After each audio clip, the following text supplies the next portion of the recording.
das pessoas. Um novo tempo, uma nova história. Nova Canabrava Bioenergia. Energia para crescer.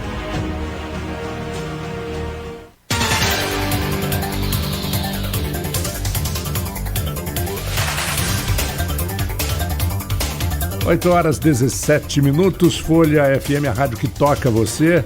Estamos no Folha no Ar, primeira edição. Aloysio Abreu Barbosa, Hélio Naim e continuamos. Vamos entrar agora, como a gente já tinha combinado, falar um pouquinho de política.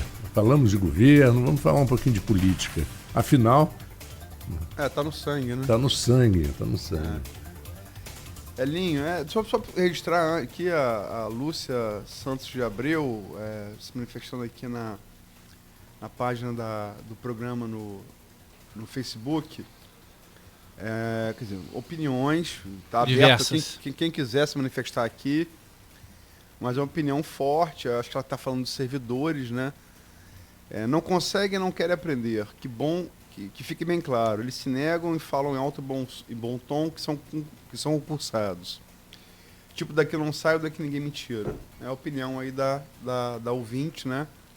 E deve ter opiniões contrárias, com certeza. E quem quiser, fique livre para se manifestar aqui. A gente vai estar divulgando na medida do possível. Elinho, política. Vou falar de eleição. Logo, de Rivelino de novo.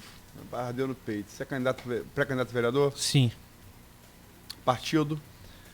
Definindo ainda. Você não fica hoje, no PPS, não, né? Não, isso acho que é uma definição um pouquinho mais para frente, né? Com essa questão de mudança, de não haver mais coligação. Então, eu acho que o jogo ele muda um pouco. E a gente sabe que eleição, a questão partidária é muito importante. Eu digo que bem importante, muito bem importante. Mas você tem conversado com algumas legendas? Pode dizer quais? Não, tem algumas conversas em alguns partidos. A questão do PPS é um partido que eu me identifico muito. Então não descarto não ser candidato também pelo PPS, pré-candidato, não descarto isso, até porque vou junto com o prefeito e com toda a base política lá na frente definir onde vai ser melhor. Tenho um bom relacionamento com o Netinho, com o pessoal do MDB lá, com o Silvinho. Tem uma ligação muito forte. Seu pai está no MDB, não está? Tá. Ainda está lá. Tem uma ligação muito forte com o vereador Igor Pereira, do qual tem uma relação pessoal boa também. E outros, graças a Deus, Aloysio, eu herdei isso um pouco do meu pai. Eu tenho um trânsito muito livre com as pessoas, um relacionamento muito, muito aberto. Então, vários convites são feitos e a gente vai analisar lá na frente qual é o melhor caminho. Mas como eu disse isso, até depois de ter participado de 3 eleições, a questão da escolha do partido, principalmente na eleição, como a eleição se desenha no Brasil, da maneira como é que ela é feita, é quase 50% da eleição. Quer dizer, você deu um exemplo aqui clássico aqui de... O meu pai é um exemplo disso. Na última eleição de vereador foi um exemplo claro disso. Você teve um exemplo, agora em 2018, Marcão teve mais votos que o Vladimir, e o Vladimir foi eleito, Marcão não, Marcão ficou na suplência. E uma diferença grande, né? De um ganhar a eleição e de outro não ganhar a eleição. E quantos votos você acha que um candidato a vereador precisa fazer para estar seguro na eleição? Seguro na eleição, 3.000 votos. Seguro. Mas acho que essa eleição vai se desenhar para candidatos aí com 2.000 votos ganhar a eleição.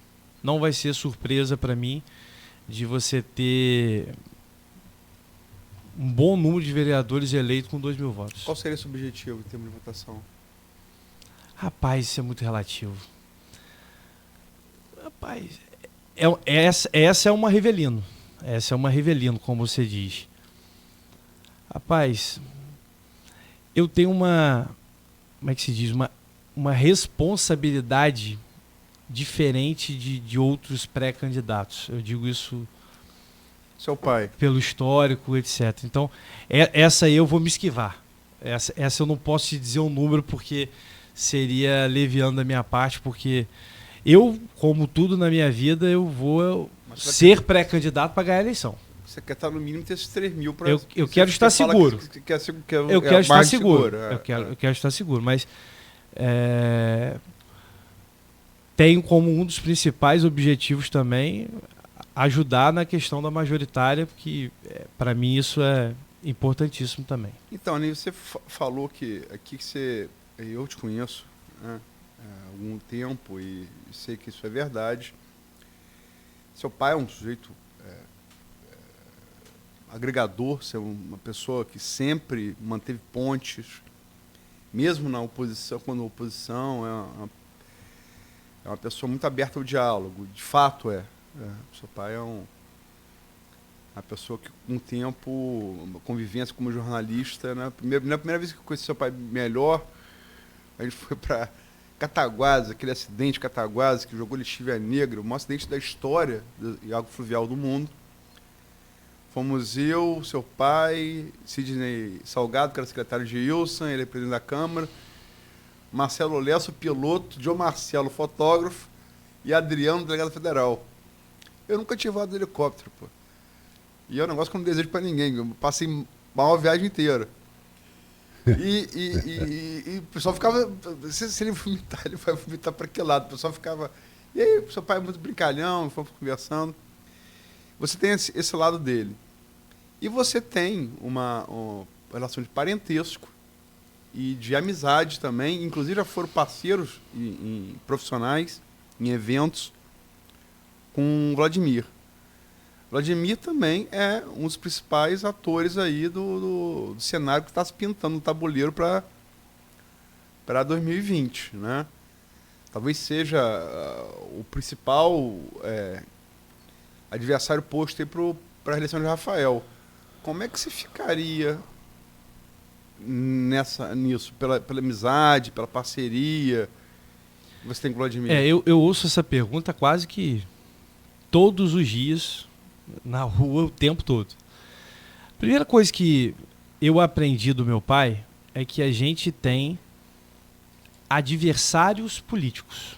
Nós não temos inimigos.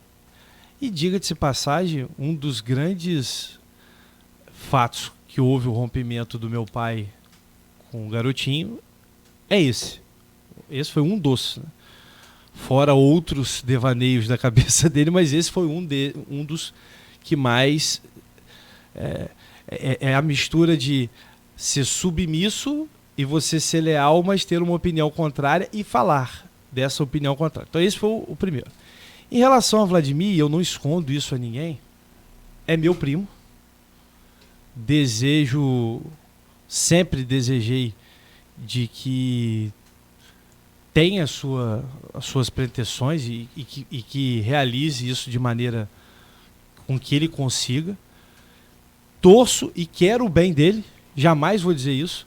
Algumas outras pessoas, mas ele fez, o pai fez isso, fez aquilo. Eu falei assim, o pai é o pai, ele é ele em relação à questão pessoal, estou falando em relação até pessoal. Então, tenho um carinho especial por ele, gosto dele. Só que eu tenho que ter a minha opinião, primeiro como pessoa política e como cidadão. Tenho certeza que o melhor para Campos é que Rafael continue prefeito.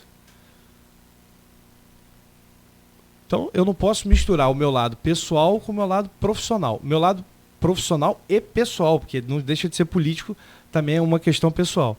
Não tenho nada contra, gosto, mas acho, e tenho certeza disso, melhor dizendo, estou falando até a palavra errada, tenho certeza de que o melhor para Campos é Rafael continuar à frente da prefeitura, até para que ele possa continuar o que ele está fazendo e organizar melhor tudo que está acontecendo em Campos. Então, em relação a Vladimir, eu tenho uma ligação pessoal com ele, o quero bem, mas hoje tenho certeza de que Rafael deveria continuar na prefeitura. Assim penso eu quando você me diz isso em relação à questão pessoal e política. São duas coisas distintas.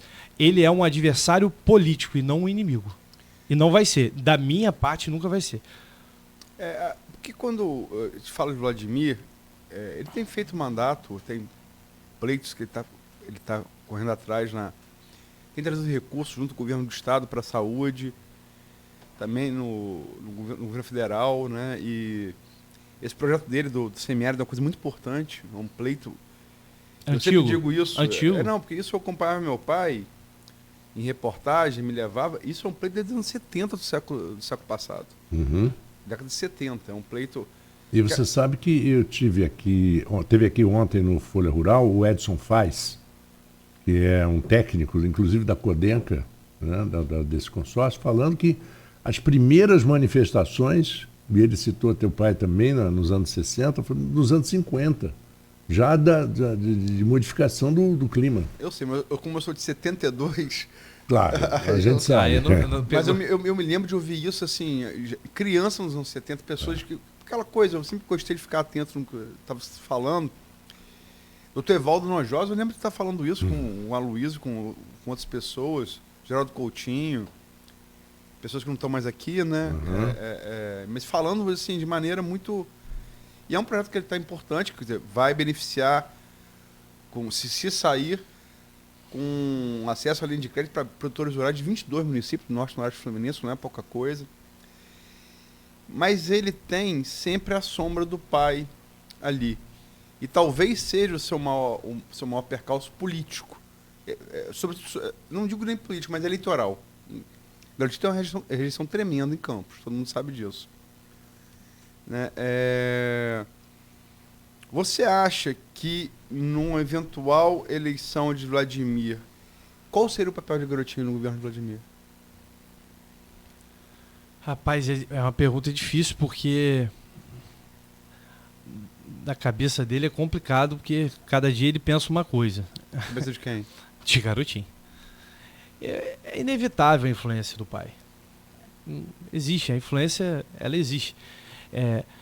Decisões podem ser tomadas diferentes, mas que vai haver uma influência do pai no governo, caso isso aconteça, isso é inevitável. Até por toda experiência política que o pai já viveu, diga-se de passagem, a gente também não pode aqui dizer que não houve isso, então, houve uma experiência política do pai, então é inevitável que vai haver influência do pai numa possível candidatura que pode se oficializar como um possível governo se vier a ter o êxito. Eu acho que vai ter influência direta. Num eventual governo, você acha que teria? Mas Influência direta? Porque, não só no governo, eu acho que na candidatura. Até pela experiência política que o pai adquiriu a vida inteira. Porque uma coisa é opinião, outra coisa é... É fato, eu acho que isso é fato. Não, uma coisa é opinião, outra coisa é fato e fato julgado e documentado. Uhum. Que quem diz não é nenhum analista político. Quem diz é o Ministério Público de Campos e a Justiça Eleitoral de Campos e o TRE. A expressão é garotinha no prefeito de fato no governo Rosinha. Isso que ele está dizendo não é nenhum jornalista, não é nenhum analista político, não é conversa de esquina de política, não. Isso quem disse com investigação foi o Ministério Público e a Justiça. Sim. Né, que o condenaram. Sim. O Ministério Público que investigou, ofertou denúncia, a Justiça que o condenou com base nisso. Quer dizer, então não é nenhuma opinião, é um fato. Você acha que isso aconteceria num eventual governo Vladimir? Em relação a esse fato, eu não presenciei os últimos 4, porque os últimos 4, meu pai não era mais o... Sim, aliás. Era vereador. Não era mais vereador. O papai saiu em 2012, né? Foi 2012, isso. Então, os 4 primeiros anos eu posso te afirmar que isso acontecia, de fato. Ou seja, os primeiros... Você viu isso? Não, isso é uma coisa que todo mundo sabe. Isso é... Eu sei, mas eu acho que quando o Ministério Público e a Justiça dizem isso, tem mais peso do que a gente dizer, entendeu? Não, mas eu posso dizer porque eu vivi. Sim, sim. Eu vivi na prática isso. Então, esse é um ponto. Então, qual é a primeira analogia que a gente faz? Primeiro, ele era prefeito de fato de uma prefeita ex-governadora do estado. Ou seja, já também... Há quem diga que ele, durante o governo dela no Estado... Também foi ele governador de fato. Foi governador de fato. Fazia. Como secretário de Segurança, mas foi governador de fato. É condenado por chefiar a quadrilha armada, né? Pela Justiça Federal do Rio de Janeiro. Pela experiência na parte de segurança, né? Mas respondendo a sua pergunta, sim. Acho que vai ter total influência dentro do governo. Caso você acha venha... que no eventual governo Vladimir Garotinho, que seria o prefeito de fato? Rapaz, eu não digo igual. Talvez não seja igual, porque uma outra dificuldade que o possível candidato teria, que existe uma divisão entre o grupo deles muito grande, né? Existe o... Cabeça branca e também a mesma coisa. Existe uma divisão muito grande dentro do próprio grupo deles. Ou seja, ele não é uma unanimidade até pelas pessoas antigas ligadas ao Garotinho. Edson Batista só tirando, mas recentemente, Pudim, já é famoso. Mas esse número é bem maior, tá? Existe um número bem maior. Isso vai não só de pessoas mais influentes, mas de pessoas... ou seja... Todo o núcleo das pessoas, de uma maneira geral, não só o cidadão lá da ponta que gosta de Garotinho e etc., como esses cabeças brancas, como você falou. Então, eu não sei se vai ser igual, mas que ele vai ter influência pela experiência política dele no governo, isso eu não tenho dúvida. Se vai ser o tamanho igual, aí a gente não sabe precisar por causa dessas divergências de grupo. Mas, na sua opinião, seria forte? Seria forte. Hélio, há quem diga que a eleição de Vladimir, quer dizer, o fato dele se eleger prefeito... Tudo suposição, a gente não tem nem informação da candidatura ainda. Tudo é bom frisar por causa da justiça eleitoral, né? Exatamente. Pré-candidatura. Estamos numa fase de pré-candidatura, que ele ainda não se declarou. Sim. Né? Mas há quem diga que, caso ele seja candidato e ganhe, isso seria uma salvação política do grupo. Se ele perder, é a pá de cal. Eu não vejo com esses olhos, até porque, como a gente já havia falado aqui no Brasil, são vários tipos de eleições e para várias nomenclaturas diferentes. Eu acho que ele chegou a um nível de rejeição em Campos, onde a gente sabe que o número é bem expressivo. Tá legal. Toma água. Uma crise de Elinho, tranquilo.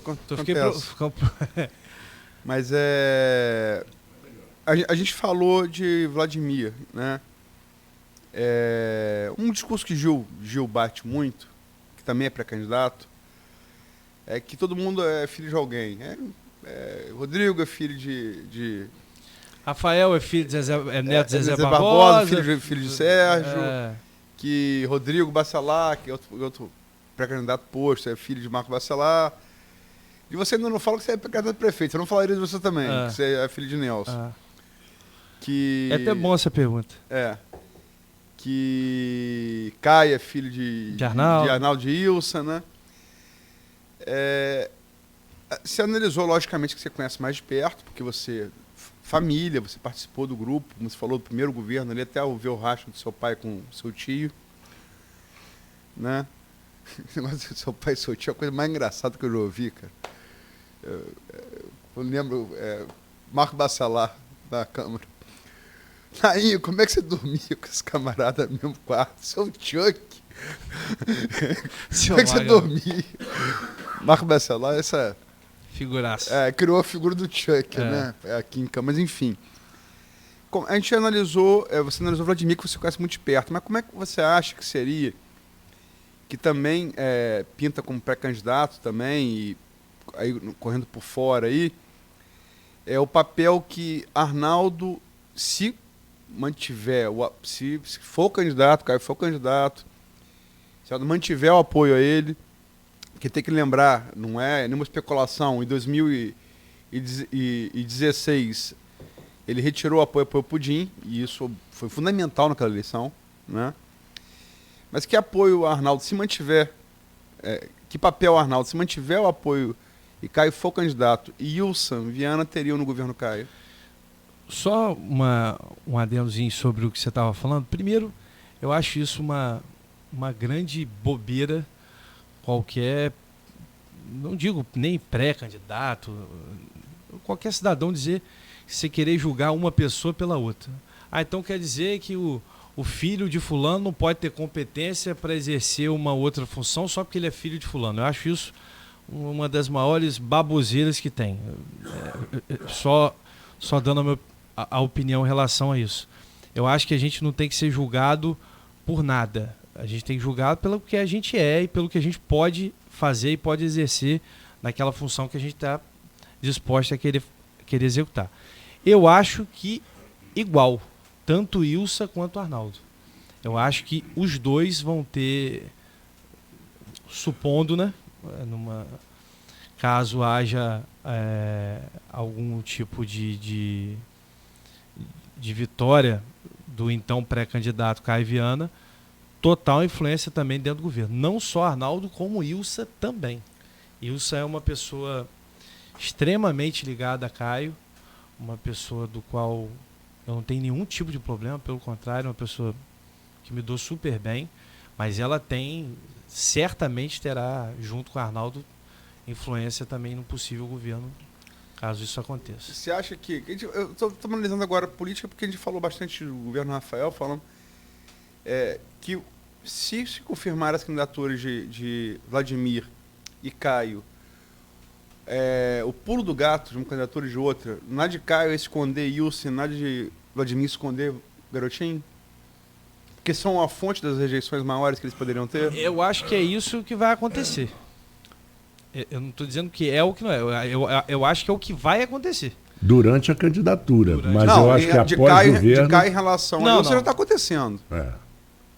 Sim. De Caio em relação a isso já está acontecendo. Já está acontecendo. Eu não faria. Não faria o quê? Eu jamais esconderia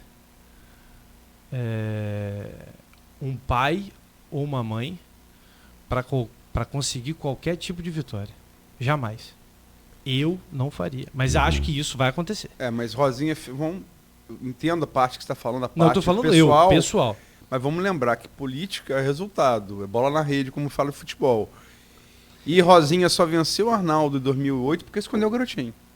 Aliás, Rosinha processou a Folha e perdeu porque não queria mais ser chamada de Rosinha Garotinho. Ela não queria que o jornal a chamasse de Rosinha Garotinho depois de ter sido eleito governadora usando o nome Rosinha Garotinho. Mas eu acho que tem duas diferenças aí, na minha opinião. A primeira diferença é que isso foi uma decisão do Garotinho. Qual decisão? De se esconder. Isso foi uma definição dele. Partiu dele a decisão. Pesquisa, né? Ele não, mas partiu dele. Partiu dos números. Ele sabia que... Não, mas partiu dele. A decisão foi dele. Do escondido. Basta saber se o próprio vai estar disposto ao mesmo, como no caso da Ilsa, se vai partir dela. Então, essa é a primeira diferença. Se vai partir de quem vai ser escondido. Essa é a primeira pergunta. Ele vai ter a mesma, vamos dizer assim, consciência política de bola na rede, como você está dizendo, igual ele teve no passado? Não sabemos. Aí só o tempo vai dizer. Você trabalhou com ele, você sabe. Seu tio, isso orienta muito acho pesquisa. Que não. Pesquisa. Mas acho que não. Não é... Eu aprendi uma coisa nessas questões de eleições, e isso foi até uma vez ele falando. Garotinho?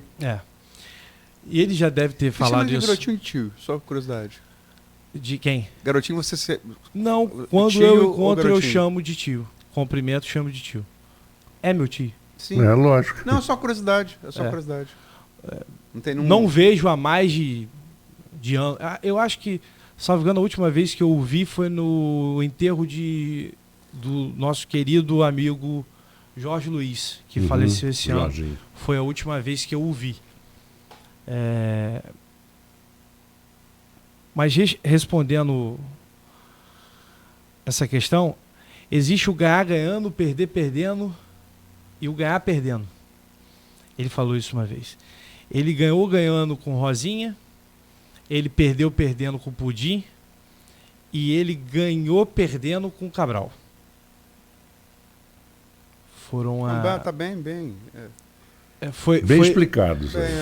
Dá para imaginar. Exatamente. Ele ganhou ganhando com o Rosinha, ele perdeu perdendo com o Pudim na eleição municipal e ele ganhou... Duas eleições, né? 2004 e suplementado em 2006. Então, por isso que eu não posso te dizer que é só pesquisa. Deixa eu encaixar uma pergunta Ele, pra você. quando é relacionado a ele, obviamente é mais pesquisa. Mas eu não sei se...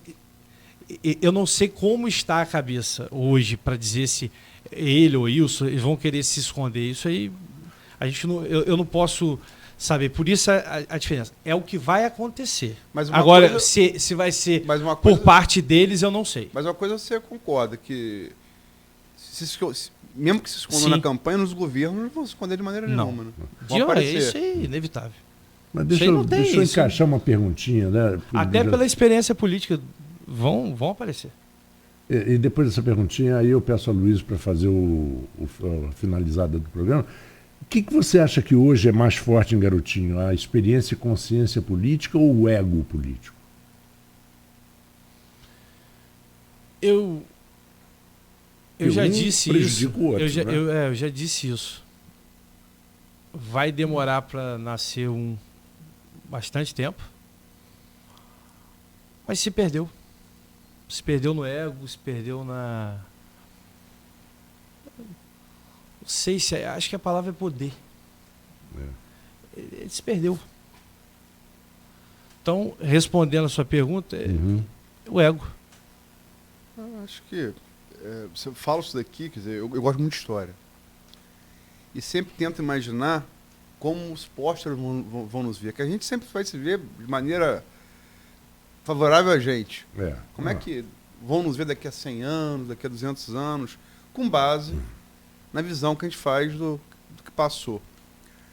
Eu não tenho dúvida nenhuma, mas, assim, nenhuma dúvida, que as pessoas voltam e me identificam como antagonista de Garotinho, que é um papel que eu não quero exercer mesmo, e se ele tem isso em relação a mim, não tenho em relação a ele, né? Agora, como o próprio Elinho falou, uma coisa que eu aprendi em Canudos, quando foi lá no centenário da publicação Sertões, nós não temos dobradiça na espinha, né? Eu não curvo para ninguém, né? Mas isso não me faz ser inimigo também de ninguém. Mas Garotinho é o maior político de campo desde o Nilo Peçanha, ponto. Isso é indiscutível. Isso é indiscutível. As pessoas que orbitam vão existir daqui a 100 anos, Naim, você, eu, Marco, sei lá, porque nós convivemos com ele. O peso da figura histórica é Garotinho. Isso é inegável. Não, isso foi desde Nilo Peçanha. Isso é... Agora, realmente... Do qual diga de passagem, até para as pessoas, exatamente como eu falei a respeito do Vladimir, eu considero, não estou aqui para também ficar em cima do muro de nada, é apenas uma questão política. Eu quero bem, não desejo mal nenhum, e falo isso de coração porque tem minha avó viva para presenciar isso. Quero bem, agora, politicamente discordo com a maneira como ele vê a política hoje. O que você discorda, Vladimir? Não, estou falando de Garotinho. Não estou falando nem de Vladimir. Não, eu só acho que... É porque ele seu tio, uma falta de respeito. Eu falei, não tem problema nenhum em relação à pessoa. O problema é a maneira política como ele lida. E foi o problema que houve com meu pai. Ponto. Sim, foi uma coisa grave. Mas eu acho que Garotinho, desde... Acho que começou em 2006, em 2004, 2006, mas ele ainda tinha o poder, né? Mas se agravou muito a partir de 2014, né? Eu acho que foi, assim, ele só ter cometido equívoco de lá para cá. Ele tem insistido naquela eleição para governador, não for segundo turno, ali ele só tem tomado decisões erradas de lá para cá. E sempre foi um ser político marcado pela inteligência. É aquilo que você falou. Você só está afirmando aquilo que eu falei há tempo atrás. Não é só pesquisa. Me lembro hoje, no início da então candidatura do ex-governador Pezão, quando tinha 2, 3%, ele sabia que eleitoralmente o nível de rejeição política que ele tinha chegado no Estado, que dificilmente ele ganharia a eleição. Ele sabia. Só que dentro... Tem umas coisas que não dá para entender. Eleição em 2 turnos, ninguém com 35% de rejeição ganha, a não ser que o outro tenha mais rejeição que isso. Uhum. E ele tinha. Agora, previsão sua, acho que ninguém, todo mundo, qualquer analista, eu sei que você gosta muito de política e tem uma boa visão, faz projeção. Eu acho que ninguém, em sã consciência, projeta uma eleição que não seja 2 turnos do prefeito de Campos. Eu acho que nós vamos ter uma eleição parecida com o que a gente teve na então eleição do deputado federal Paulo Feijó, Carlos Alvista e o Pudim. Provavelmente. Na minha opinião, a gente pode caminhar para uma eleição dessa. Quem seria o campista, quem seria o Pudim, quem seria o Feijó? Não, eu vou trabalhar e vou torcer para que Rafael Diniz seja o campista. Vamos trabalhar para isso. Mas se você tivesse que apostar em 2 nomes no segundo turno, você apostaria em quem? Rapaz, Rafael e Vladimir. Hoje, Rafael e Vladimir. Hoje, a eleição é muito... Sim, a gente está ainda 14 meses. Hoje, Rafael e Vladimir. Podendo mudar isso, mas hoje, Rafael e Vladimir. Marco, acho que é isso que você quer. Eu acho que fechamos bem por aqui com essa pergunta e essa resposta do Elinho. Mais alguma pergunta, assim, importante? Não, agradecer, Elinho. Sim, agradecer muito. Seu pai, sua mãe. Agradecer a presença e como o Marco sempre diz aí, as portas estão abertas aqui. Aliás, para você aqui, as portas já estavam abertas há muito tempo, né? Você conhece essa rádio melhor que eu. E, enfim, sucesso aí nos seus planos e vamos ver aí como é que a gente fatalmente vai conversar bastante ainda sobre isso, muita coisa vai acontecer. Vamos ver como 2020 chega. Mas essa analogia com 2004 é interessante. Né? Ali, campista, Pudim e Feijó. Eu não tinha feito isso ainda não, mas pode ser. Vamos ver. Marco, um abraço. Obrigado. Papai do Céu abençoe, obrigado. Beto. Grande Ícaro, abraço para você Aloysio, e para seu pai, especialmente. Todos os ouvintes da Folha. Dizer que a superintendência está lá de portas abertas também. Última coisa, queria aqui aproveitar a audiência do programa, dizer que dia 31, Aloysio, começa no Jardim São Benedito as audições do Canta Campos, que é o Festival de Música Amador de Campos, que é um projeto que a gente sonha desde o início lá da nossa entrada na superintendência, onde a gente vai descobrir um novo talento aqui da nossa cidade, poder estar gravando um CD de maneira profissional. Então, não podia deixar aqui de dar um abraço a toda a equipe lá da superintendência, ao prefeito, desse projeto tão bacana que a gente está fazendo. E por último, mandar um grande beijo na sua mãe, do qual sou fã, ela sabe disso, eu tenho um carinho muito especial por ela. Se eu não mandar um beijo para a Laura, ela também vai ficar com ciúme, então tem que mandar um beijo para a Laura também, vai me bater. E terminar o programa dando os parabéns ao meu tesouro, Lourenço, meu filho mais novo, hoje está fazendo 4 anos de idade. Papai do Céu esteja abençoando a vida dele. E sempre que quiser, estamos à disposição aqui. Até porque, como diz nosso amigo Mar, no fundo, a gente sabe que é Folha FM, mas a alma é da Continental e eu tenho um carinho muito especial por aqui. É isso aí. Um abraço para você. Nós vamos a um pequeno intervalo. Durante o intervalo, nós vamos colocar o Direto da Redação com a Paula Vigneron. E boa semana para você, Hélio. Grande abraço no seu pai. Aloysio, também amanhã estaremos de volta às 7 da manhã com Folha no Ar. Sim, amanhã, se Deus quiser, teremos de volta aqui. A pauta eu vou fechar ainda e te falo depois. Não tem problema, a gente divulga durante o dia. Tá bom. A gente divulga durante o dia. Abraço para todos, o Folha no Ar continua, daqui a pouquinho muita música bonita na Folha FM.